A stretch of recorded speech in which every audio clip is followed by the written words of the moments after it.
मुसलमानों के खिलाफ लगातार जहर उगलने वाली और मुस्लिम विरोधी बयानों के लिए चर्चित हिंदू कार्यकर्ता चेत्रा कुंडपुर को कर्नाटक पुलिस ने गिरफ्तार किया है। जब से कर्नाटक में कांग्रेस की सरकार आई है, लगातार हिंदूवादी संगठनों के कार्यकर्ताओं पर, आरएसएस पर, विश्व हिंदू परिषद पर लगातार अंकुश लगाया जा रहा है और उनके जरिए जो घोटाले किए गए हैं पिछले कई सालों के अंदर, भारतीय जनता पार्टी की सरकार थी उस वक्त जिस तरह की चीजें की गई हैं उसमें कहीं ना कहीं इस तरह के हिंदूवादी संगठनों के ऊपर अंकुश लगाने की कोशिश की जा रही है। इसी सिलसिले में इस फायर ब्रांड नेता को गिरफ्तार किया गया है।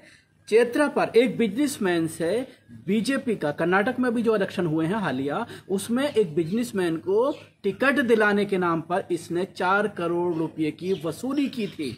उसी के तहत इसको गिरफ्तार किया गया है। यह आरोप लगाया गया है कि चेत्रा ने दावा किया था कि उनके संपर्क बीजेपी के बड़े बड़े नेताओं से हैं और कर्नाटक विधानसभा चुनाव का टिकट दिला देंगी, लेकिन ऐसा नहीं हुआ और अब वो पैसे लौटाने में भी आनाकानी कर रही है, न सिर्फ बल्कि इनकार भी कर रही हैं। इस मामले में हालांकि कांग्रेस की सरकार के जरिए जिस तरह से इस फायर ब्रांड नेता को, जो मुसलमानों के खिलाफ लगातार जहर उगलती है और उसी की बुनियाद पर भारतीय जनता पार्टी के नेताओं से संपर्क की बात करती है, इसको गिरफ्तार किया गया है। जिसको लेकर सोशल मीडिया में लोग कहीं ना कहीं इस तरह के नेताओं को लेकर के ये बयान दे रहे हैं कि चाहे वो मोनू मानेसर हो, चाहे वो गाय के रखवाले कितने भी हों, इन सब का धंधा सिर्फ पैसा है। सिर्फ इस तरह की चीज़ें करने के लिए ये एक अपना कपड़े बदलते हैं, भगवा कपड़े पहनते हैं या भगवा गमछा डाल करके इन तमाम चीज़ों के ऊपर, इन अपने तमाम जुर्म के ऊपर पर्दा डालने की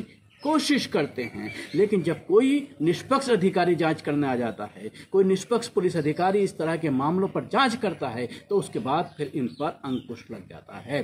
और यही हुआ है कर्नाटक में। लगातार कर्नाटक में ये देखने में आ रहा है कि आरएसएस के जरिए के लिए बहुत सारी ज़मीनें हैं जिनका आवंटन किया गया था और उसके बाद उन आवंटों को अवैध मानते हुए लगातार उस पर पाबंदी लगाई जा रही है, लगातार इस तरह के आवंटों को रद्द किया जा रहा है। तो ये एक बड़ा सवाल है कि आखिर सिर्फ ऐसी सरकारें जो गैर बीजेपी सरकारें हैं वहाँ पर ही इस तरह की पाबंदियाँ क्यों हो रही हैं। और उसके साथ ही ये भी सवाल है कि जहाँ बीजेपी की सरकार के दौरान बहुत बड़े घोटाले हुए हैं, आरएसएस और संघ के जो संस्थाएं हैं उनको बहुत ही कम पैसों में इस तरह की ज़मीनें अलॉट की गई हैं। शुक्रिया आपको। हमारी कोशिश कैसे लगी ज़रूर बताएं। हमारे यूट्यूब चैनल को सब्सक्राइब करना ना भूलें, इसके साथ ही बेल आइकन।